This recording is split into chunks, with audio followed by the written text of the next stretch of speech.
Okay, hey everybody, welcome to this evening stream. This evening we're going to be taking a look at a sort of the next in our series of Masterclass streams. This time it's going to be slightly different again. We're going to be having a look at game design. Obviously a lot of people now have had their hands on Crayta for a little while, and we've seen all sorts of really cool projects being built. But we thought what might be quite useful is to just sort of describe and show one way at least of how you can design your own games. For Crayta. So this evening I'm going to be joined by Adam. So Adam, if you want to say hello. Hello everybody. Cool. So hopefully you can see everything okay. So you'll notice I'm not actually in Crayta at the moment. Instead I'm in something much more exciting. It's a game design document. So as I say, basically what we're going to do this evening is we're going to go through the process of designing a game. And hopefully it will start to raise sort of awareness almost for the various things that you might have to think about going into kind of game creation. So obviously the more kind of solid the foundation is before you start creating a game, and you really start to flesh that idea out, the more likely you are to really hit that idea when it comes to development. And also it will just help you sort of keep you guided, if you kind of develop and getting too sidetracked. Having this sort of document is really, really quite handy. Okay, so I thought what might be quite handy at the start is I hadn't actually run this past you, Adam, but I hope it's okay with you. It's just a sort of a bit of a background into sort of our game development sort of career almost. Just sort of help sort of people realize how long we've been doing this, or how not so long we've been doing this in my case. So for me, I went to university and studied game development. So this sort of thing I kind of learned at that level. But then I've been working in various industries, and it's only the last kind of couple of years I've been working in the games industry, designing games and working on Crayta. So I say some of the things we'll learn here are really just from my own experience in sort of a hobby form and sort of a couple of years of professional development. But Adam, do you maybe sort of say a bit about how you've got to where you are? Sure, yes. So I spent a few years while I was at school sort of making some games in my spare time as a bit of a hobby. I didn't then go to university because I sort of knew that I wanted to go into games, and instead spent a couple of months making a few little mobile projects, published them onto the Google Play Store, then got a job in mobile games development using the Unity engine for a little under a year, and then moved across to Unit 2 Games, where I've been for about 2 years working on Crayta. Cool. Okay, so as you say, neither of us are particularly, we're not industry veterans of decades. So a lot of the things, we kind of make in Crayta, definitely things that are achievable, and we kind of want to almost crowdsource this design document together this evening, and hopefully we'll get some sort of ideas from chat to throw together, and it'll be quite a fun exercise, I think. So as as we're going through this, if you do have any suggestions, I'll prompt at certain points where I think it'd be good to get some input, but all the way through, if you've got any questions or if you've got anything you want to sort of add to the document and to the game we're making, then do feel free to shout those to sort of grab those and put them forwards to me. So I think what we'll do is we'll start with the description of the game. So the initial concept, and this is how a lot of concepts will start. It'll be a bit of an idea in your head, and you might not know exactly what it is the game's going to be, or how it's going to play, or any of the details, but you've got a bit of an idea, whether it's just a title or whether it's more than that. It might be the mechanics before you've got anything else. But in this case, I thought, let's make a treasure hunting game. Okay, so that could literally, from this point, be anything. So what we'll do is we'll go through and start working out kind of all the details from that. So as I mentioned before, we're in a Google Doc. Now Google Docs are a really, really nice way of actually kind of working on these sort of documents, because you can collaborate. So you might have seen Adam was typing around earlier, and he's here sort of coding away or sort of typing away in here as well. So hopefully you can see that. Let me know if that's all a bit too small. I can try and sort of boost the size of it a little bit. But Crayta is obviously a collaborative game development platform. So there's a good chance you're going to be collaborating with others when it comes to creating games. So there's no reason why you couldn't take that sort of collaboration aspect into the design doc, and it's actually a really nice way when you're working in a team of making sure everyone's on the same page and everyone's working from the same sort of from the same idea in the same document, and it gives you that sort of backbone to base any future decisions on, or sort of almost like the small roadmap towards development. There's lots of other tools you could use. There's quite a lot of resources online with all sorts of different templates to fill out. So what I've got here is a bit of a template I've thrown together. It's one that it's the sort of thing I've used in the past just to sort of really flesh out an idea floating around in my head. So you can use this sort of thing. This would be fine, as I say, or you can search around and find your own. So the first thing we'll do is we'll go to the sort of top here, this concept and description. Okay. What's Adam? Adam's added a comment here already for me. Perhaps we could change the name once we've worked out the idea a little bit more. Yep, that's true. So that's you officially telling me you want a different name? Yeah, definitely. Cool. Okay, so concept and description. So here, write the game idea and a short description of it. So think of this as like your elevator pitch. So I think as I say, a lot of the time, especially when I'm kind of coming up with games, that game idea sort of sits in my head and it doesn't really exist more than that. So it's always quite nice to get a bit of an elevator pitch out at the top. So let's have a look going for one here. So let's say the concept is players compete to find treasure that is randomly spawned on the map. Okay, anything else you might want to add there, Adam? I don't know if you want to flesh out that sort of initial thought with any of your own ideas. Yeah, so I guess you want to keep this just to a couple of sentences, really. Yeah. It's possible we want to add the sort of the fun factor idea into here, or do we want to add that a little bit later on? We can add just to that. Keeping this very simple. No, we can add it here. Yeah. So I think the fun factor idea for this game, the sort of what makes this different, is it's not just a collection game where you compete to find the treasure, but we've suggested that we could also add some traps to the game as well. So sort of a little bit fighting against the environment as well as each other. Yeah, that makes sense. So yeah, feel free to, do you want to add that to the concept? Yeah. So I think this will act as almost like a mission statement, I guess. So as I say, we can always refer back to this and think, what did we originally intend at the beginning?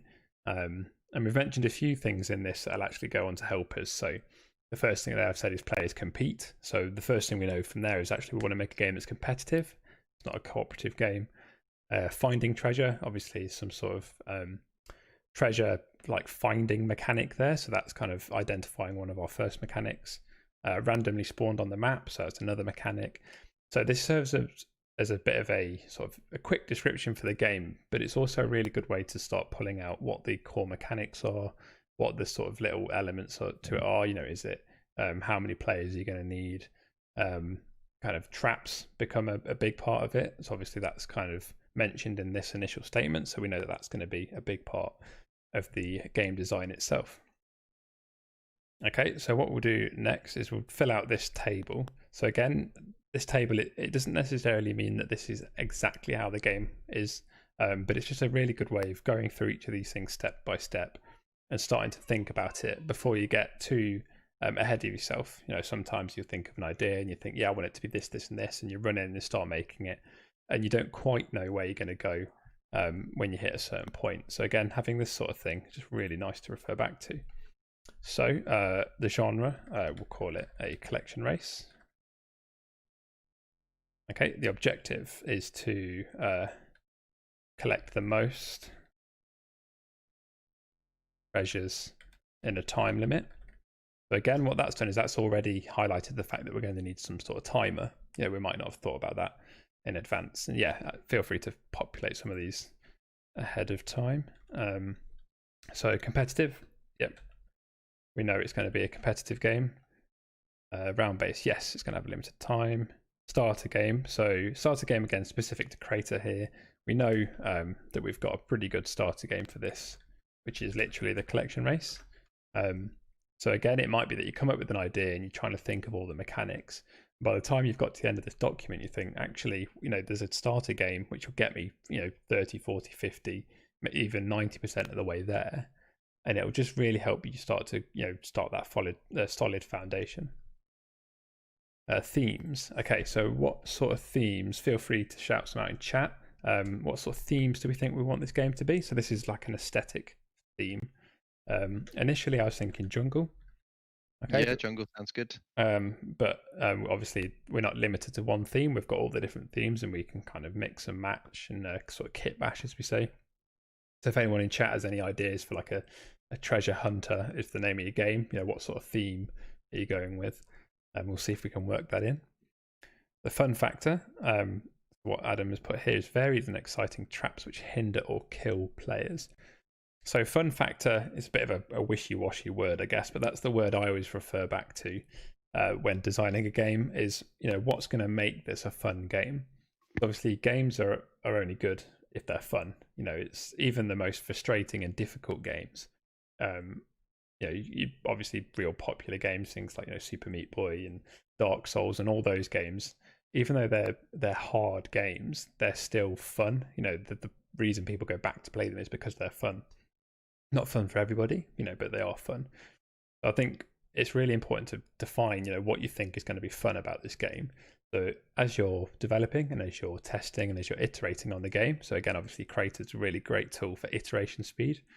As you're iterating, you're constantly checking back, is this game, does it still have that fun factor, that thing that I wanted to achieve going into it? And then multiple worlds. So again, Crayta supports multiple worlds. So you could have a game that goes through various different maps, various different sort of gameplay styles per world. But in this case, we're going to keep it to one. But what Adam's put here is might want to add more for different themed worlds as a stretch goal. Which kind of brings in the scope idea, and we'll cover more about scope later. But obviously, it's really important to make sure that the scope for your game is achievable in the time frame that you have for development. So, for example, if we're thinking ahead to the Game Jam, which is up and coming this weekend, this is a really great tool actually to just get an idea down before you sort of run away too quick, and it'll really help you start to scope the idea of what it is you're trying to create. So that sort of thing, kind of having little stretch goals as, if I've got time, I'll do this, but if not, it will be fine without. So in this case, we're going to say there'll be only one world, but we'll add more if we've got time. Cool. Anything else you can think you might want to add to that list, Adam? I'll put you on the spot a bit, but this list of game details. Yeah, this sort of table. Is there any more key elements you might want to sort of throw in there? Yeah, so one that's probably worth thinking about right from the start is the camera type, I suppose, which for more complex games might vary, but certainly for simpler games like a Game Jam game, are we thinking top down? Are we thinking side scrolling, third person, first person, things like that? Because it's worth designing that right from the start so that you know how you're laying out the level. For example, if it's a side scrolling level, there's no point building a big open world map. Yeah, to start with. That's a good point. Yeah, that makes sense. So obviously, the way the camera is the perspective is a real, you say, it's literally like a game changer. It'll completely define the way that you interact with the world as a player. So if you're sort of third person or first person in the action cam, you're going to be able to interact with the environment much easier. If it's orbit based, it's not necessarily about interacting with the environment, but it gives you kind of the perspective to view the environment quicker. Or is it a fixed camera? You're trying to limit what the player can see. So there's a lot, a lot there to think about. What do you think would be good for this? I think this might be best just as the default third person, but potentially a top-down view. That can make it a more interesting twist if it was a top-down view. But I'll let you decide. Yeah, I'll put the pressure back on you. Yeah, I think we'll leave this as the idea here as a sort of action third person. I'm just trying to think. Cool. If we went for a jungle, obviously we'd have the problem with the trees, and if it's top down, you've got that sort of canopy above the players, and it might be a bit tricky. But that's exactly good thing to work out now. Yeah, exactly. That's why you want to work this out towards the start of your development. Mm-hmm. Makes sense. Cool. Okay, so let's leave that there. So as I say, if anyone in the chat has any suggestions for sort of additions to the theme, we can add those there. Next, let's have a look at the I think let's just skip ahead. In fact, no, let's keep going with this. So let's go with the gameplay and mechanics. So at the top, we've defined kind of this quick sort of elevator pitch.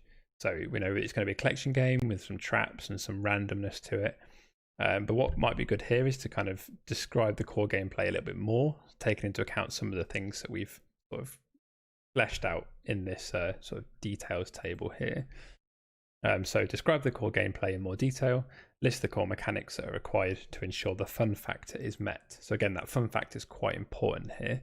And by listing the core mechanics, we can obviously kind of use it as a checklist to make sure that nothing gets left behind. And when we're planning, who's going to do what in the project, you can start to really get an idea of what's required. So the kind of core mechanics are that players will search the level for random treasure while avoiding traps and trying to collect the most. Within a given time limit. Yeah. It's probably important to note here. Okay. Because that would be a very different game style to just a sort of infinite counting up where players can keep collecting treasure and whoever has the highest score is always top of the leaderboard or something like that. That could be a very different game mechanic. Yeah, no, that's true. As saying, it's just that decision that will really craft the rest of the game, really. Because if it's round based, you probably want it to be perhaps a slightly smaller map, a little bit more frantic and exciting. Whereas if it was more about exploration over time, without a time, but it's like you just jump in and sort of explore the map and look for treasure, you'd probably want to push it out to a slightly larger map to sort of give players room to explore and find interesting things, because the fun doesn't come from the franticness of it. Mm-hmm.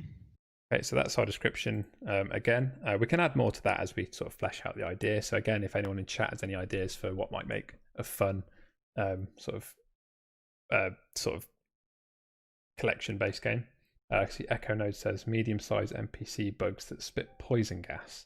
You can follow the path. Oh, so you can use the follow path. You got there eventually. Yeah. It's been a day. Yeah, so perhaps we could look to add some sort of NPCs, and that might even be a good thing to determine up here in the details table at the top. So whether it's going to have any sort of AI in, and obviously Crayta doesn't have any sort of built-in AI, but as you've mentioned, we've got the package that Adam's made in the community tab, which will be available for people to sort of use at the weekend in the game jam. I might leave it out for now, only because what I want to try and do is keep this within the scope of creating a game in the game jam this weekend. So obviously that sort of thing would be great. But I feel like, again, referring back to scope, the idea of a sort of an NPC bug that spits poison gas, however cool that sounds, might just be slightly outside the scope of what we could achieve, over the weekend. At least if we're going to try and make sure we're only planning for some stuff, maybe as a stretch goal. That would be quite a good little addition. Okay, so packages to use, that kind of brings us nicely into that. Obviously, Crayta has a whole load of community, sort of through the community tab, there's a whole load of packages that you can use, and it can actually save you quite a lot of time. So the first one I can think of, especially for the traps, is the what was it called, Adam? The one that you made? The Obby something. Hang on, give me a sec. I'm on the forum. Nice. Obby brackets obstacle course close brackets components. Components. Okay, I'll just call it Obby components. I know what that'll be. Okay, and let's make a list of other things. So we want to make sure we've got a timer as well, which should come with the collection race. I think it does, but it's worth noting here just in case some of the things didn't come as expected. The game script. So we've got the package which gives us the game script. So we know we're using a round-based timer because we've determined that earlier in the document. So we know that we can actually just lean on sort of a lot of the logic that comes with that. So what we're seeing, maybe have some platforms around some trees for a second level and have some platforms fall after walking on them as a trap. That's from Shrathina. So yeah, I guess that would come under the obby components. I guess we've got the logic that would do that. Taylor saying hidden fall pits with spikes at the bottom. Yeah, and I think we could do that from the obby components, but yeah, definitely. That would just be a falling platform, and then the death collision script on some spike meshes at the bottom. Yeah. So I think what we'll do, actually, because people are coming up with some pretty cool specific ideas, is we'll actually sort of adjust this on the fly, I guess, this sort of document. So again, don't feel like you have to you're not restrained to the template itself. If you think it might be useful at this point to define some of the traps, which I'm sure it will. Actually, this probably make more sense. Move the traps into this core mechanics to prototype. That's a good point. Okay, and I'll mention more about that in a moment. Okay, so we've got a hidden floor trap. What else did we have? We had the hidden floor traps. We had the sort of second level sort of falling path from height. Okay, so any more traps might be interesting. Feel free to sort of chuck those things in. You know what always goes into a jungle temple? It's the swinging axe. Swinging every axe. time. I know it's kind of been done to death now, but I was going to go for rolling boulder, but actually that's quite difficult. It doesn't have to reset, actually. It could be like a rolling boulder that comes down a slope and falls down a hole at the bottom, and then that's kind of, it doesn't roll back up the hill or anything like that. Yeah, that could probably work. That's just a spawner, isn't it? We've made a couple of different types of spawners on streams. Yes, yeah. I think that's kind of classic, isn't it? So again, I'm thinking inspiration, what sort of games and films and stuff have we sort of seen these things in before? And rolling boulder is quite a classic. It is a bit. So, okay. So now we're sort of down to the traps part in this core mechanics prototype. So prototyping is really important when it comes to game design. And again, in Crayta, it's actually really quick and easy, and sort of you can throw things together so fast, especially if you're working in a group. You can kind of really get an idea of how the game you're designing is going to behave. So what's really important here is to make sure that you've got a list of the things that you need to prototype and need to make sure that they work, because an idea is all good in your head and on paper, but until you've actually kind of put those mechanics together and started to play with the idea, it might unearth some things that didn't quite work the way you'd expect or aren't quite as fun as you thought they would. So having that list of things to prototype before you get too bogged down and actually developing all the actual fine details of the game is actually really important. And one thing to do there is actually make sure that you don't spend too much time on the assets that you're prototyping. So for example, let's say you've got a game where the player needs to find a key and they need to get that key to a trigger box that lets them through the level. What you don't want to do is spend the first sort of couple of hours designing and building that key to make it look like the most amazing key that anyone's ever built in a game. And then find out that actually that mechanic itself isn't that fun because you've just wasted some time there. But what you probably find actually would work much nicer is to just have something stand in for that key. So whether it's a single mesh or even a blue voxel block or a red voxel block or something that just symbolizes the key. Then you can test the mechanic and think, actually, yeah, this is quite fun. This is going to work with what I want. And from that point, once you've got all those prototypes done and you know that the game retains that fun factor that we spoke about earlier, that's a point where it's kind of quite nice to think, right, now I can start crafting this game into what I want it to be with, the nice keys and the nice doors and switches and stuff. So I think, yeah, prototyping is really quite important. And again, in Crayta, it's, really quick to start getting these sort of things together because all of your meshes and all of your voxels are sort of there in game for you. You're not having to spend time building things. You can just drag one from the library, throw some scripts on it and start to work with the game logic that you've designed. Cool. So what else do we want to have here? So we've got our traps. So the other mechanic to prototype will be the collection logic. So we need to make sure the collection logic works, because that's kind of the core part of the game. Anything else? Just have a quick flick through chat here. So I think this is what you're just writing now, Adam, but Taylor is saying foggy areas where seeing what's around you is more difficult. Yeah, that would make sense. And again, that would be quite a nice, it starts to really make you think about the aesthetic of the game and how it's going to look. Obviously having foggy areas, we perhaps want to make sure that there's areas of the level that will suit that. Slush Death saying a skull shining a green light in a poisonous pond with an island in the middle of the pond, reachable by jumping, that has treasure. So poisonous ponds, so maybe some sort of dangerous water area. Might be quite a fun one. Yep. And I like the detail of the green skull as well. That'd be pretty cool. Clearly taking inspiration from you there. Yeah, yeah, I do like my green skulls in water. Okay, so core mechanics to prototype. So we've got our collection logic, we've got our timers. Now, a big part of designing a game is thinking, obviously, what's going to make the game fun.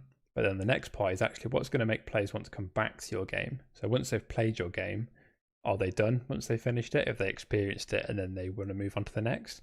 Or actually, do you want them to come back to your game and keep playing it sort of over and over again? So sort of, yeah, because it's a game they enjoy, but you can't always rely on the game being fun for them. So actually, at this point, it's really good to think about what we'll call a retention mechanic. So what you're actually going to add to your game that's going to bring a player back, what's going to make them want to come back. So in this case, I think the best thing for this would probably be a leaderboard. So some sort of, that would sound good. Yeah, some sort of leaderboard they can compete to stay on top of. So we, in a up and coming update to Crayta at some point in the near future, we do have our global leaderboards coming, which is on our public roadmap at the moment. So if you haven't seen that, that'd be great sort of to go and check out the public roadmap to see what sort of things you can start working with in the future. But one of those things is our global leaderboards. So at the moment, it will only work sort of per session. So per user. Almost a user can save their score. But what I'll actually be able to do pretty soon is you'll be able to have a leaderboard for your game that all of the users can sort of put a score to. Actually, the retention mechanic here is to make sure that players are almost rewarded, perhaps for being in the top of the leaderboard. So it might be that you want to have, let's say, just put an extra header in here. So retention. Okay, so a good retention mechanic here might be leaderboards. Okay, but they're not just leaderboards, but think, what kind of reward could I give a player for the leaderboard? So I think what might be quite good is say like 10% of players get a special effect over their heads. Okay, so quite simple, but if you're in a game and you've got the sort of a special effect, some sort of glowing light above your head or some sort of player trail, then other players will know that you're someone who's pretty good at this game. And that's quite a nice thing for certain players to try and strive to achieve if they enjoy the game, but then there's this additional goal that they're looking to get. And that's a pretty good way to retain players and keep them coming back to play your game. Other things include, obviously, after a certain amount of time, you don't want to introduce a new map, a new area, and that kind of comes back to the stretch goal that we mentioned at the beginning. So from the various worlds, we might want to say, okay, well, we've had our game out for a while and people have played it a lot. Let's give them a new map. Let's give them a new level. Let's give them another reason to jump back in. So that's just one. Let's say this leaderboard is just one idea for retention, but obviously there's all sorts of different ideas and things you can go for to retain players. What we've got here, other ideas. Oh yeah, new map. So just filling in as I talk.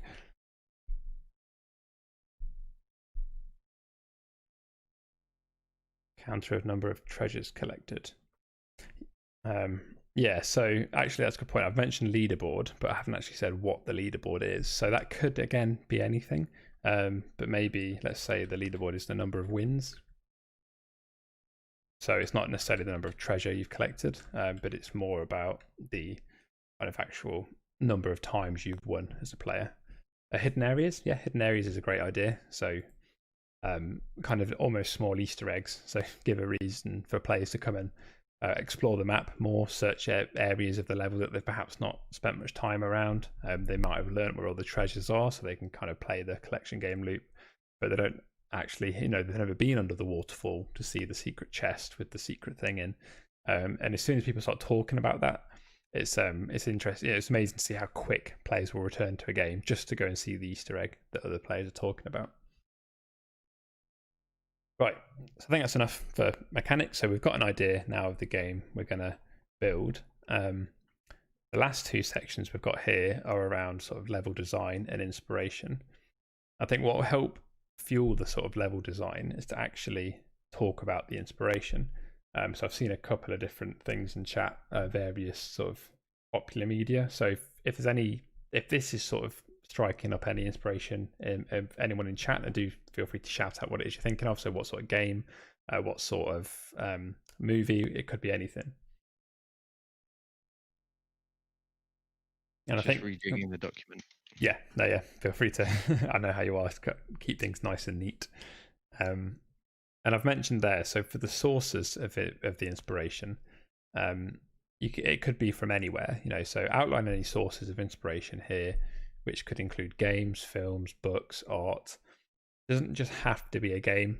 A lot of the time, the best source of inspiration for a game might be a different game. It might be that you've played something, seen a certain mechanic or a certain environment, and think, I want to make a game that looks or plays just like that.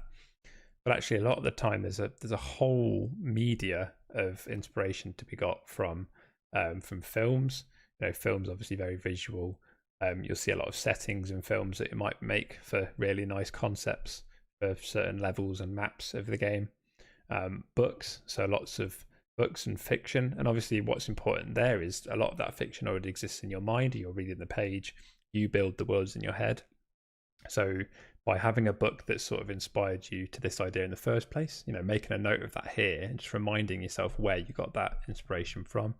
It's a really nice way to work. If you've already got the sort of blueprints to a level in your head because you've read it in a book and have found that you've already built this world once, in your head, it's actually a really nice way to then go and actually put it down on paper or in game. And then art as well. So again, similar to the book, it might be that you've sort of seen a piece of art or you kind of worked on a piece of art and it instilled certain sort of inspiration and certain thoughts, which you can then sort of drive the inspiration for the game from. So I think I'd slush death with another retention idea. So randomly closing off some paths in the game and walls on each round start. For example, a cave with 3 entrances, but you close off one random of them each round. Players need to find the best route. Yeah, okay, that makes sense. The first thing I think of there is, so again, speaking of inspiration in games and film, what was that film? Maze Runner. Yes, so the maze itself is starting to sort of shift and change, and maybe there's something there we can explore. So having all sorts of different moving parts and kind of the way that the level is built will change over time. So sources. So yeah, we might want to have a few different sources here. So let's just throw that one in there. Maze Runner to start with. Yeah, so again in chat, if there's any ideas you've got for any sort of popular media around sort of jungle exploration, jungle hunting, treasure hunting. I know I can think of a bunch of games, but I'm wondering if chat can come up with any themselves. Okay, have you got anything you can think of, Adam? You put me on the spot. I was just thinking it might help to come up with like a secondary theme. So our main theme is jungle. But if there's maybe a secondary theme to this, then that could help to sort of mix it up a little bit more and might give people some more ideas. Off the top of my head, I'm kind of thinking Wild West sort of theming. So it's like a bit of a I don't know, like an old Western temple. So it's in a jungle, possibly like Mexican or something. So it's a little bit deserty, but a little bit jungly. Right, I see. Yeah, so it's elements of both. Not necessarily like Wild West, but it's that sort of, there's like a desert aspect to it a bit more. Yeah, a bit less thick, thick jungle, and a bit more kind of a few buildings to it almost, and a bit more built up.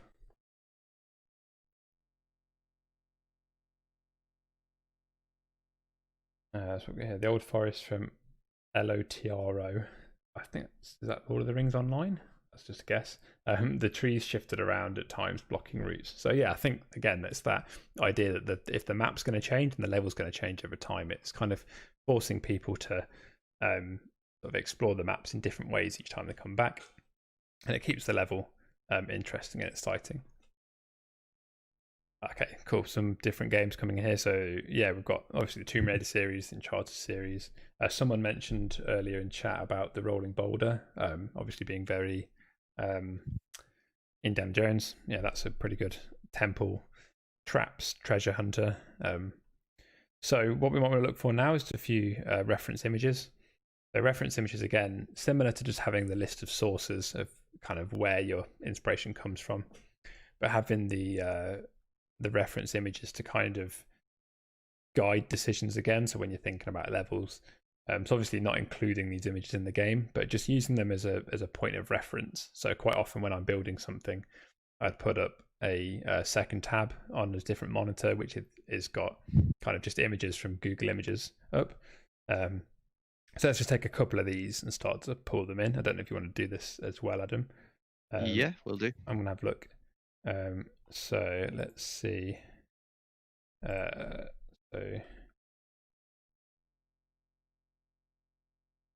Indiana Jones.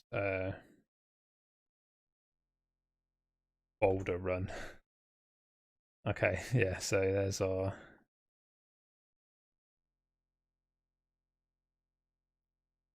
Let's just copy that. Where's this going? Reference images. Yeah, so you can get rid of that sentence. So basically, it's just saying here there's a note. So include any reference images which help show the overall vision of the game, mechanics, environment, etc. So on a nice big picture there. So is that the sort of temple you were thinking of? That was a potential idea. Yeah, it's one that would work quite well in Crayta as well. Yeah, got quite a lot of props to build temples like that, like jungly temples.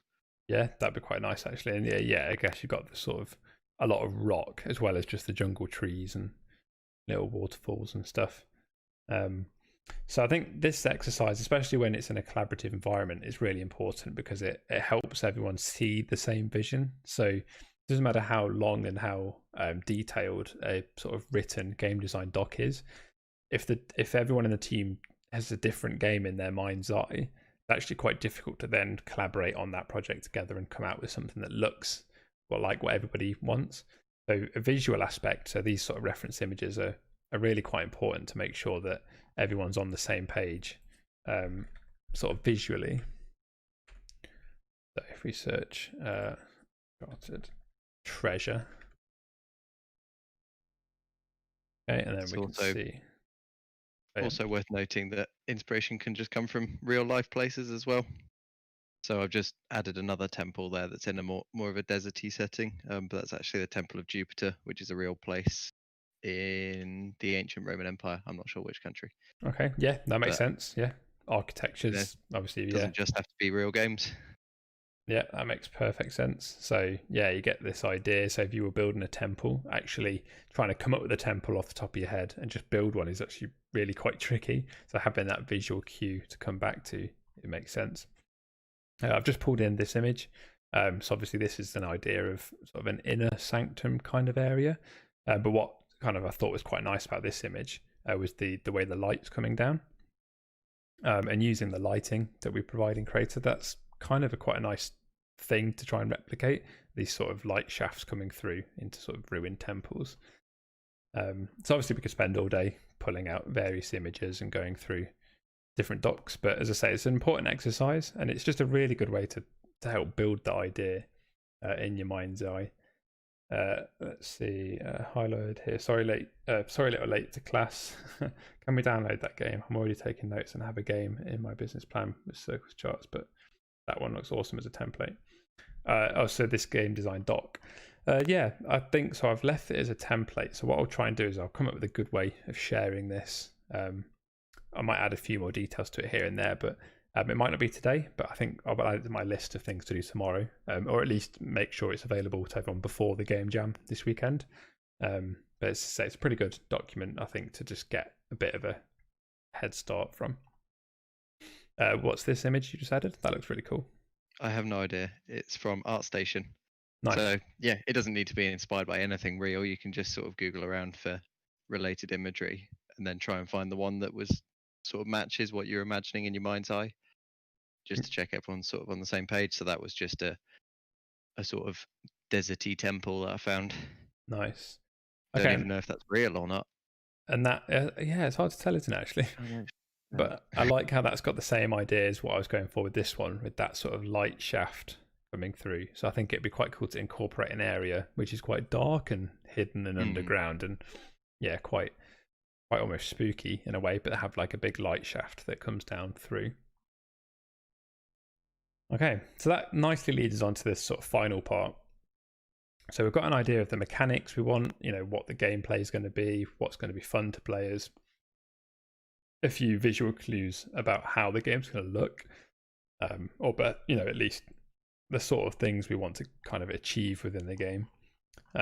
So now it's quite a good point to think about the level design itself. So again, it's quite quick and easy to jump into Crayta and start throwing down, and that's perfectly fine. That will suit a lot of people, is to just go out and start building and not do this process first. But if you are doing this process, I think at this point what's quite handy is to just make a list of the things that you want to make sure that the map or the level itself includes.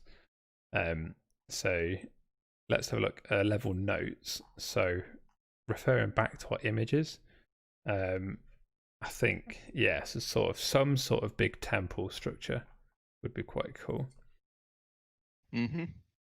That could act as quite a center point for the game then. Yeah.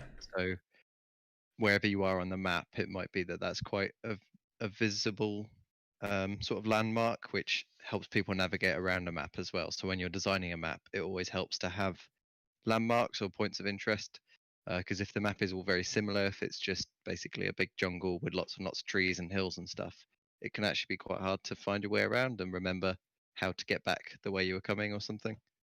Yeah, and I think that's a really important point as well, is the level design should always really complement the gameplay. So again, if we're obviously, we want players to have fun in our game, we want them to come to our game and explore the sort of areas that we want them to come in and not necessarily get frustrated by the map. It needs to be something that sort of complements what we're trying to achieve, especially with that fun factor.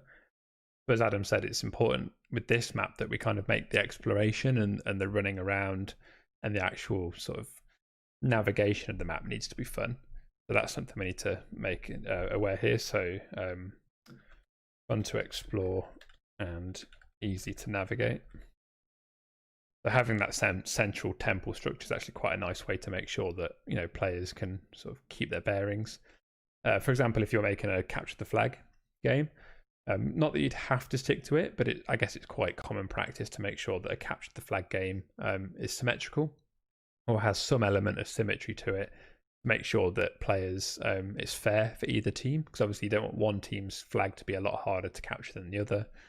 And having that symmetry is a nice way to make the map almost familiar to players. So when they leave their zones and go and attempt to steal it from the enemy base, there's almost familiar because they know what their base looks like. So there's that sort of thing to consider for capture the flag. And obviously all the other different genres come with their own sort of gotchas and certain things. But yeah, it's a really important part of the design process, is to make sure that your level actually encapsulates all the things that should make your game fun. So what we've got here is a few people saying hello. So here's Nerf report. Temple looks awesome. Yeah, a lot of these temples look really cool. I kind of want to build all of them. I think you got to choose one style. Yeah, you could spend a lot of time building these temples. Last level note I want to make here is we want a dark area to show off some cool lighting. Yeah, so I've just had a thought looking through some of the reference imagery. It could be quite cool to have this main temple thing, but if you go up to the second last image, it could be a big temple entrance that leads into a mountain face, so then it comes out again through like 2 cave entrances or something, just to add a little bit more interest and a bit of contrast between the dark and the light sides of the level. Yeah, that seems quite cool actually. So yeah, there's like the big dark door, and then you end up in like the darker area, and it could go from this sort of deserty feel, as we mentioned, the theme of the desert on one side, and then through the doors and through a cave, collapsed cave entrance or something, is like the slightly more jungle side of the level. Yeah, so that could be really cool. That'd be quite cool. Level plan. So add a sketch or an image here to show the level layout. So Google Docs here does have some drawing tools, but you've often preferred using Google Drawing, haven't you, Adam? Yeah, which you can do within Google Docs. You can go insert drawing and then do a new one. Ah, cool. Okay. If you didn't know that already. I did not know that. Cool. And we can collaborate on this drawing, I guess? Or we can indeed. Yeah, it's like Google Drawings, but built into Google Docs. It's quite nice. Nice. So can you see this now, or do I have to sort of actually add it? I think you have to add it. I can't see a thing. I think if you add that, then we can then collaborate on it. So if I start, so I want to go for like the big square. So that's you're going to really flex your art skills. Yeah. So I've done this big square, so I guess you can click that and go to edit at the bottom now. Oh, right. It was down on the next page. Maybe that's why I couldn't see it. Yep, I can edit it now. Cool. I wonder how well this will work. But ultimately, I think, as we say, we're going to have this nice. So this sort of temple in the middle. So let's give that sort of grey colour. And again, at this point, we don't want to spend ages doing this. We don't want to spend, hours and hours and hours crafting the perfect sort of pixel perfect plan. I think at this point, it's just get an idea of how we want the level to lay out. And again, that's going to really feed into the beginning of the process.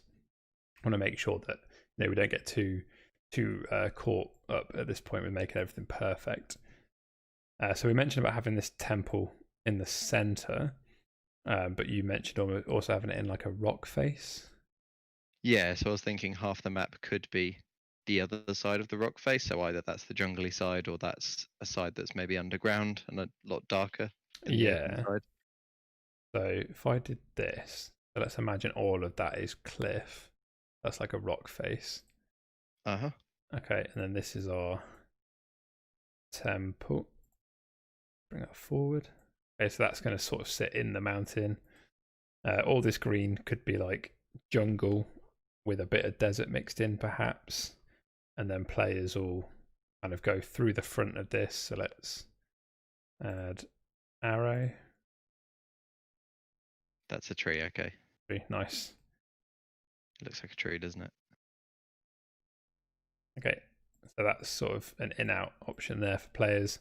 But then in here is where we'll have our dark area. So let's add dark area, because we know we've made a note that we want to have some form of dark area in the level. So that's our dark area, our temple. You can tell we're programmers and not artists, can't you? No, I think we're getting away with it so far. Okay. We, of course, made all the key art for Crayta, including that loading screen you always see in Google Drawings. Exactly like this. Definitely. Only took us a little bit longer, probably an hour and a bit. Yeah, sure. I don't think you're fooling anyone. Ross, I think we can get away with this. Just go with it. Sure. Okay. Good job. This looks amazing. Okay, so we've captured our areas. So a large temple structure in the middle. Fun to explore and easy to navigate. Can't necessarily portray that too much here at the moment, but we do know that we want to, obtain that in our level design. A dark area to show off some cool lighting. So I think, this dark area will have sort of in the rock face. Start to work with that.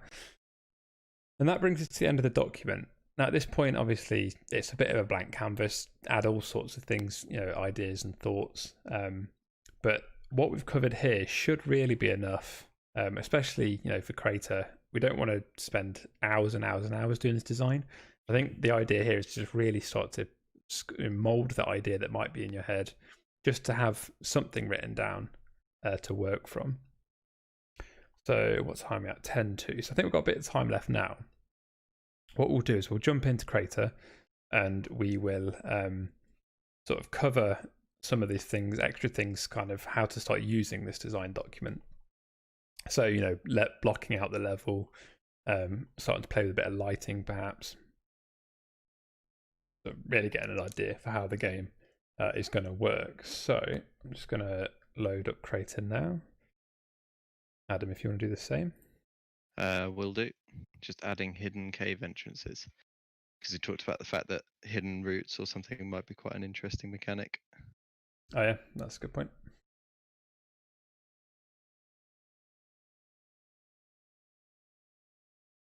Okay, so hopefully this has been a useful exercise for people. Hopefully it's not been too boring of a lecture, but hopefully this has been a bit more thought-provoking, and will kind of provide people with the tools to sort of start putting these sort of documents together and hopefully help create these game ideas. Okay, so going back to the document, we know that we wanted to make a collection game, so let's go ahead and do that straight away. And hopefully this should be quite a valuable stream as well for generating some useful ideas for the upcoming game jam this weekend. Yeah, pretty much. So I think that was kind of what I thought. We'd mentioned we wanted to do this sort of stream for a while, but with this game jam coming up this weekend, it's kind of a really nice way to, as I say, I don't know about how the most people do, and feel free to let us know in chat how you come up with your own game ideas, or if you've made a game in Crayta, how you kind of came to that idea. But for me, I'm always ticking over, my head's just full of all sorts of different ideas. So getting those down on paper kind of makes it feel more of a real concept and forces me to think about all the little things that make the game what it is. Right, are you loaded in? If so, no. Have you shared it with me? I'm about to. Oh, you just mean loaded into Crayta? Yeah. I was going to say it's a bit difficult to load in. Okay, so that's been shared with you now. Okay, so if anyone's here for the first time and doesn't know what Crayta is, you've just kind of tagged along for the game design lesson, then welcome, firstly. But what you see here is Crayta. So Crayta is a collaborative and accessible game development platform, which is available on Stadia. So it's free for Pro subscribers. So if you're part of the Pro subscription, you can claim this game now for free, and you'll keep it forever as long as you remain a Pro subscriber. Or it's also available in the store. So if you don't want to subscribe to Pro, you could buy the game from the store, and you could jump in and start building games and having fun right away. So Echo saying, love the information, will definitely help with my next game, especially since I'll be able to download the doc. Yeah, so I'll make a note to make that doc available. As I say, it might not be today, it'll probably be some point in the next couple of days, but I'll make sure it's available before the game jam. Okay, so Adam's getting busy going away. So what we want to do is let's go ahead and start blocking out our level. So by blocking out the level, what I mean there is we could jump in and we know we want to make a jungle and we know we want to make a temple. So I could just start building a temple. But until I've really got an idea of how big the level's going to be and the size and the scale, I might build that temple far too small, far too big, not quite fit with the overall theme. So the actual construction of the temple itself from a sort of fine detailed level is probably something that would come a bit later on. So quite often what we do when we're sort of designing the game or when we're starting to build out the level itself is what we'd call sort of a white boxed level. So we're not going to worry too much about how the actual level itself looks, but we might just pick a few different colours of voxel. So I'm going to go for carpet at this point. Obviously it doesn't really matter, but we can always change what that is later. But we can start to play with kind of a general layout and design. So first question is this area that we're starting with going to be big enough? Probably not quite. I wouldn't say it needs to be too much bigger. But Yeah, I think just pull out each side just a little bit. Yeah, we'll just sort of make it a touch wider, because obviously we've established at the beginning that we want this to be a round-based game, so it needs to be a bit smaller, a bit more frantic, a bit more sort of party mode, rather than a big sprawling environment to search through, because it would just be frustrating. If we didn't have round timers and the idea was to just come in and look for treasure, a bit more of like a chill out zone, then obviously a larger environment would suit that, and it gives the player plenty to go and explore. But we know from our game design that we've sort of thought about that already. We want this to be a slightly shorter, smaller environment. So what I'm going to do first is I'm going to take my red voxel and sort of establish our cliff face. So I'm going to get the square tool. Okay, I'm just going to create a big old sort of rock face here. I'm going to have to do it in a couple of goes, but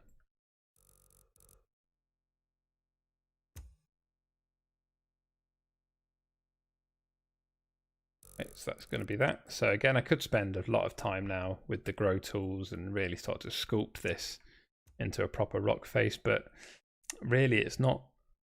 It's going to, serve me just as much at the moment with this sort of aesthetic to help me kind of get an idea of how the level's going to lay out. So I assume this big sandstone block is going to be the temple. Correct. Yep.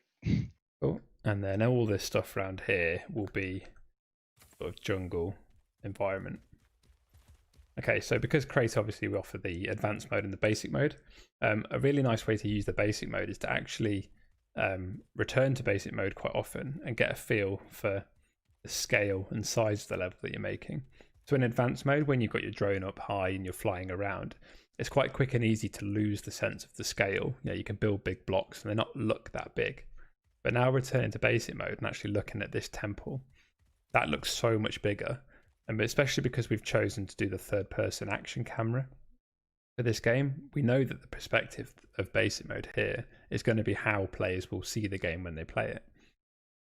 So a few trees in, and we can see that these trees are going to be more than big enough.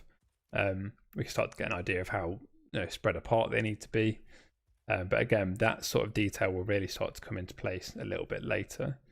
So this temple, it's probably a good size, isn't it, actually? So if we just jump back to our design doc, so we saw here that we had a few, like this sort of scale is obviously a massive building. Quite handy here, we've got a person actually stood in front of this one, so we can start to see, actually, they sort of scale-wise, I think ours is probably slightly bigger than that. Again, a couple of people here, you get an idea for the scale of the size of this one. I think actually what we're going for here, that's quite a nice size, isn't it, in scale? Mm-hmm. Okay, so do you want to hollow that out perhaps? Sure. That box, and then we can start thinking about actually how we navigate through that temple. Okay, and how that's going to look, because again, we want to make sure that that's sort of fun and interesting. We could go into sort of detail around here about how this looks, and actually while Adam does that, I'm just going to mention, so let's assume we've spent a bit more time building out the level and we've got sort of a working gameplay loop, and we've got all of the sort of the things in place. So the temple's looking nice, the mountain looks great, all of our routes are defined and our collectibles are placed. One of the last things you might start to think about are the world settings itself, and a big part of the game design is obviously how it looks and feels. So there's a few choices to make here, and actually this is something that should probably be added to the game design document itself. But if I just drag this over, so if anyone hasn't seen this before, if you do go to the advanced mode, you'll get access to all of these different world settings. So for example, the time of day. So we can change this quite quickly and easily and get an idea, do we want it to be a dark level? In this case, probably not, because we want to make sure the collectibles are nice and obvious and players can, we've said in our design doc that we want players to navigate the level quickly and easily. So if it was dark, it'd probably be quite frustrating. You'd be getting stuck on stuff. Do we want a day length? Do we want the day and night cycle to change over time? Again, probably not for this game. Looking back at our pictures, we've said that we want to have some nice kind of working light shafts here, so we want to set these things up. And if we spent time positioning gaps in the geometry to have the sun shine through, and then we set a day-night cycle, it's going to mess with that straight away. But because we've said we want to define this sort of aesthetic, let's say we're not going to have a day-night cycle in there. Okay, Skydome, so how the level looks. It's going to be rainy, it's going to be, space, override the sun. There's all sorts of things to take into account here. You might not know exactly how that's going to look at the beginning, but from a gameplay point of view, when you're designing, it's quite important, I think, to just think about some of the things. So like, as I say, the day length, does a day-night cycle suit this sort of game? What sort of post-process you want to add to the game? Can you utilize the post-processors in a gameplay perspective? Do you want to have that sort of level of coding in? There's a few things to consider going into it. Okay, so what have we got here? So cool. So this is going to be your inner temple, you think? Mm-hmm. It really is just very quickly blocked out. But as you can see, I've got entrances on either side, which are going to be more like the hidden entrances, and then the main one is through this bit of temple. Yeah. Which I might just widen out a little bit more, actually. Yeah, that makes sense. So I'll run around and give it a quick test and have a look. As you can see, we could have some real grand sort of temple entrance here. And then by opening up these side exits, we kind of straight away we can see that there's a bit of a loop here. And for this sort of collection game, we don't really want too many dead ends. We want to make sure that we've got plenty of sort of routes through. So again, that note that we made about making sure the level is explorable and fun to explore. It's important that we block out that sort of thing. Make sure that is all ready and in place.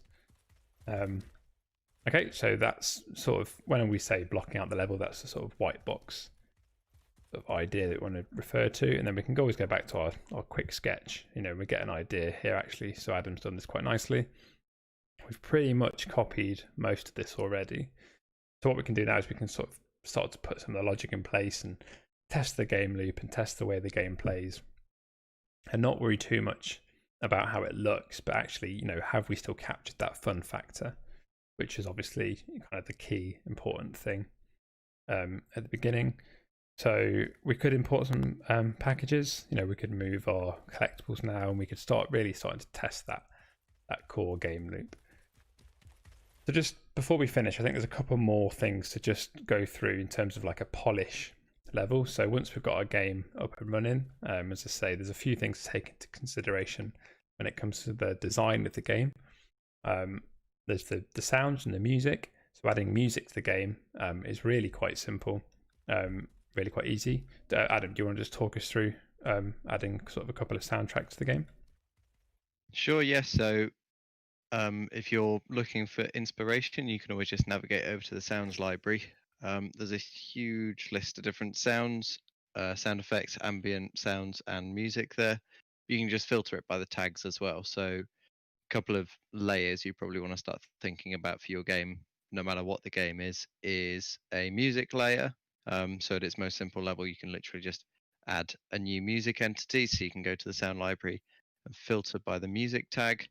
Have a preview of a few of those, see which one you like the sound of, and an ambient sound layer as well. So this one might be overlooked a little bit more than the music, but it's also really important to just give a level of ambient sound. So it might be ambient nighttime sound. So that's things like crickets and just trees rustling and a little bit of wind or something. I think there's like a cave ambience as well. So these can really set the tone for different parts of your game. So for example, if we've got this big cliff face that we're going to set some caves in, we might want to put this cave ambience into there. You can always just clear the tag and just literally search for something like AMB, which is how we've shortened ambience. So I can see there's a cave amb in there that we might want to use in the cave. Cool. And then probably think about a few sort of sound effects that might just go around your world as well. So if you've got lanterns, for example, you might want to put on a fire sound on those. So as players walk past, they feel a little bit more realistic and a bit more immersed in the environment if they can actually hear the sounds of what they can see around them. Yeah, so I think, as you say, that that sort of final level, it's a really simple thing to do. Literally, you can play with a lot of the settings if you want to, but if you just want to take it at face value, I've got a cave here. I could just throw in some cave sounds and actually straight away get that sort of cave feel. Kind of really starts to help sell the game a bit more. The next thing was the effects. So from a similar perspective, we've got all the effects here. And again, ambience, there's a lot of ambient effects. So sort of like creatures in the sky. So obviously this is a real environment. We're going to have creatures. So if I just drag this effect in, we very quickly get this sort of flock of birds flying up overhead. Okay, and there's all sorts of different stuff to play with here. So you can have rain, wind, sort of ambient dust. So we know we've got a dusty desert level, so that you can get various effects to play like that. So it really starts to just craft that world. And again, if you've got an idea of the sort of elements that you're going in to make, so the various themes, you can always include these sort of things in your game design. So at the beginning, you can say, I want to have dusty, sort of dusty desert areas, and I want to have creatures in the sky. I want to make sure that the fires crackle. Kind of have like an objective list almost of things you want to make sure you kind of refer back to. And then the final sort of level to really sort of set things off is the lighting. So I've mentioned the world settings, and obviously changing the time of day will move the sun, which will sort of craft the way the shadows work. But a really kind of quick and a nice way to really set the game apart is to spend some time crafting the way the lighting behaves. So for example, if we want to make this slightly darker, let's have a look at the world settings. So make it slightly darker.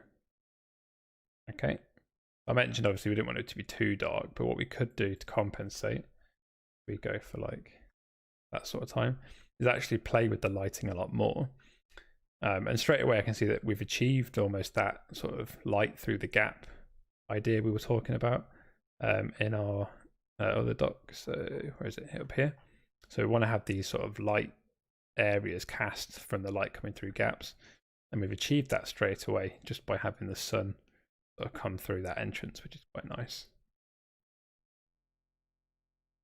So I see here in chat, so is this going to be a multi-stream creation? Sounds super ambitious. I can't wait to play it out. Regards to the effects, is there a way to prevent effects from traveling a certain distance? For example, having a fish effect and the fish swim through walls. So I don't think so at the moment. The fish are kind of, they have their own minds essentially.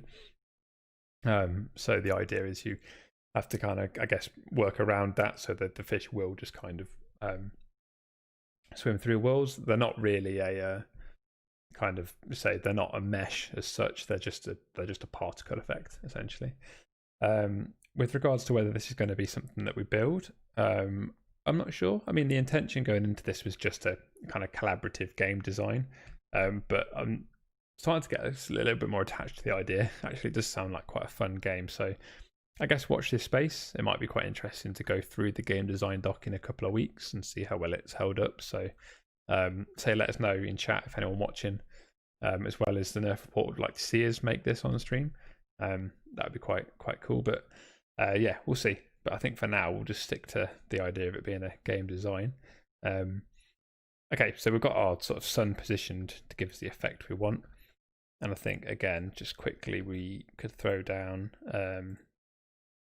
brazier, go for one of our famous examples of a burning brazier mesh. Have a look for some fire. Yeah, drop some large fire on there. Okay, so that would be fine. That looks quite nice for the game, you know, if we want to have some sort of burning braziers in. But having a lighting pass and it's sort of starting to account for the lighting around the level is really quite important. So we can see that there's no light being cast around here. So the next thing we want to do is add a light to this brazier. So if I go for child light, okay, straight away we can see that that's going to make a huge amount of difference. If I just select that fire again, okay, we can see that that's now actually acting as if there's the fire is casting light. The next step is to think about the color of the light. So how might we want to finish off the lighting here? Well, let's have a look, making this much darker orange. Okay, and then we can play with a few other little settings here. So I might want it to cast shadows. And then that looks really quite cool, actually. So you want to be careful you don't have too many shadow casting lights, and especially shadow casting lights that overlap each other, because that's when the engine will really start to suffer for it. But having a few, having them placed in ways, and obviously accounting for those sort of things in your design doc might be quite good. So what sorts of things do you want to be sort of shadow casting? And again, that's quite a technical thing, not something to get too bogged down at first, but you might find it helps you define that sort of level of detail at the beginning.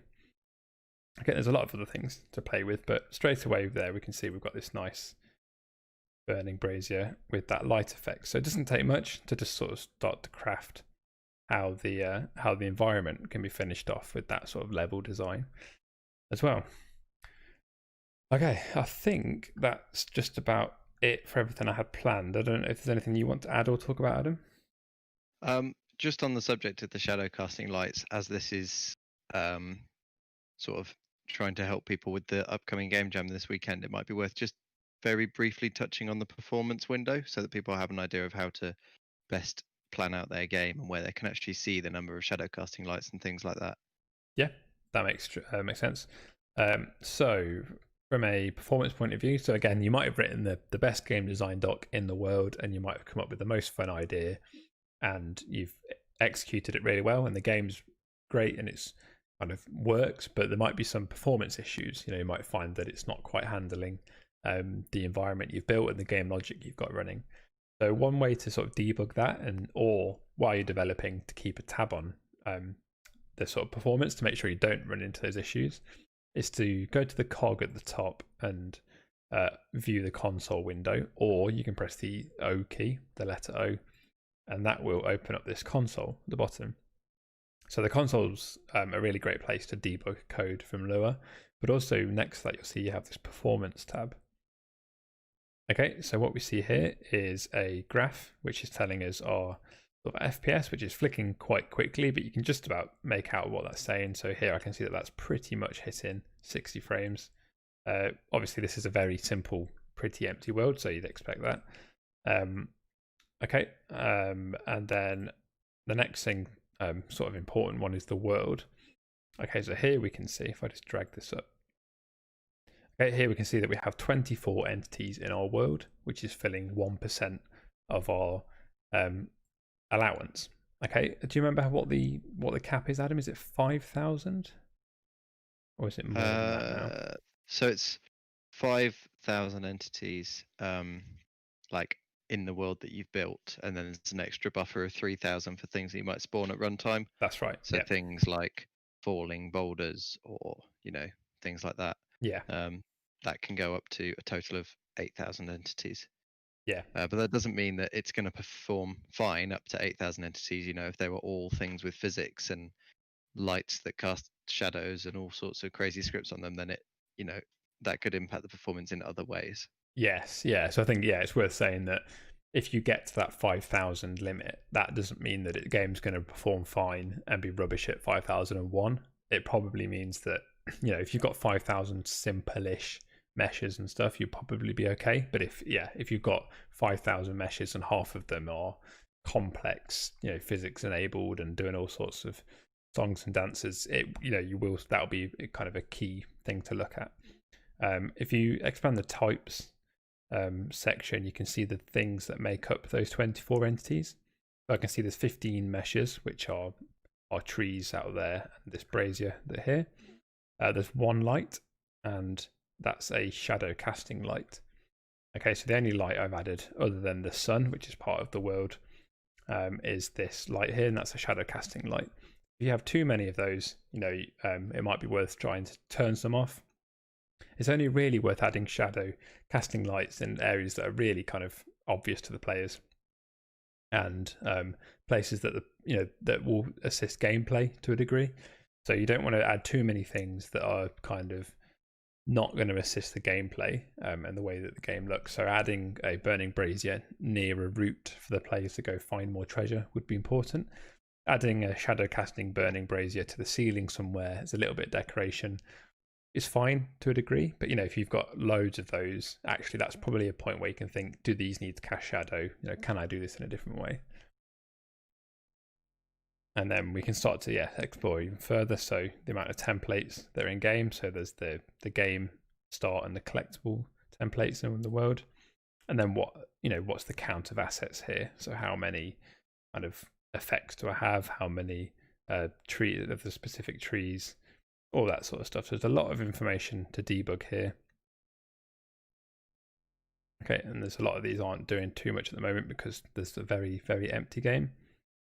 So I think, especially for people who just get into game development, you want to keep an eye on this FPS graph and just make sure the game's running at a decent frame rate. And also, if you're having performance issues, then it's always worth keeping an eye on the amount of entities you've got and what those entities comprise of. So anything else, or do you think that will do for now? I think that's probably quite good for now. Is there anything obvious on the design doc that we missed? I just added a little bit more to the drawing as well. I put in an ancient village because I thought it's a bit weird to have a map where we've got one corner really obviously empty. So I thought maybe sort of ancient stone houses making up a little village might be all right. Cool. I might just add a few random voxel blocks there to sort of block that out as well. Okay. As Shathina pointed out, and that's true, so the entity limit is per world as well. So if you've got several worlds, each world comes with its own limit. It's not a limit for the entire game. So it might make sense, from your game design to think about splitting parts into separate worlds to kind of keep that overall entity count down. It just depends how, your game's structured and the sort of gameplay that you're looking to achieve. Okay, so what can you see here? Slush Death also saying that got me invested. So, okay, well, next time I think we're looking at a sort of game creation stream. We could maybe revisit this. I think it sounds like it might be quite a fun little game. We'll just see how much more fleshed out we can make that. Okay, well, thanks, Adam. Thank you for the insight there and the assisting and giving me a break from talking. That's been pretty useful. Didn't give you much of a break. I think you've still been talking pretty much solid for an hour and 20. Yeah, I think so. I'm going to have a quick voice break. So yeah, thanks for that. I'll catch up with you later. Cool. Okay, so hopefully that's been a useful stream for everybody. As I say, it's slightly different to normal. We've not done too much development in Crayta, but actually we figured, given the game jam coming up this weekend, which you can sign up for right now if one of the mods want to share the link to the game jam page. It'll actually, hopefully, as I say, that's been a pretty useful tool and something that you can use outside of the game jam as well. So if you've got ideas for games, it's a really useful way to sort of flesh the idea out and almost make the idea more real. It gives you something to refer back to, helps you keep on target, for the sort of development of the game. And, if you come back to a project after a couple of weeks, if you come back to a project after a couple of weeks, it means you've got that sort of starting point to refer back to make sure that you're not getting distracted or, you're not going to lose that fun factor along the way. So if you make sure you join us over on Discord, so that's available at discord.gg/Crayta. If the mods want to share all the social media links right now, we'll rattle through all of them. But Discord's a really good place to sort of discuss with other members of the community. And it might actually be a really nice place to discuss game ideas. So if you've got an idea and you're starting a game design doc and you want someone to collaborate with, then feel free to jump into Discord and share one of your design docs with everybody. And people, I'm sure people would be more than happy to jump in and start thinking about various game ideas. The collaboration, behind designing a game is just as fun as making it sometimes. You can really get some fun, creative sort of source, kind of really source some pretty fun ideas as a group. You can also find us on Twitter and Instagram at Crayta Game. So Twitter is a great place to keep up with all the latest news and information to do with Crayta, and Instagram is a really great place to keep up with all of the sort of visual aspect, so news around our comic book and concept arts and all that sort of stuff. So if you're Instagram, if that's the place you are, then do make sure you check out Crayta Game. We're on Reddit, so you can find us r/Crayta. And again, that's a great place to keep up with all the latest news and get in touch with other members of the community to discuss game ideas, game releases, and just general Crayta stuff. And finally, make sure you subscribe to us here on YouTube. So we've got a lot of, obviously, streams planned for the future. So, as I say, we've got a lot of streams we've already done as well. So there's a whole archive of streams to go check out now to learn from. Someone on Discord the other day was saying how they've finished all of the content on YouTube from our channel, which is amazing. So hopefully we can keep churning out all that sort of stuff for people to keep up with. So what I'll do is I'll make sure this document is available in the next couple of days, ready for the game jam. But just one more final plug: the summer jam is coming this Friday. So Friday stream when we're back, we'll be sort of announcing the theme and sort of kickstarting that game jam, which will be running for the entire weekend. But we'll be back tomorrow with another play along stream. I think Raf's here in chat. I think Raf's going to be running us through the stream tomorrow. So do make sure you tune in again at 7 o'clock tomorrow evening. In the meantime, have a good time in Crayta and hope that has been useful.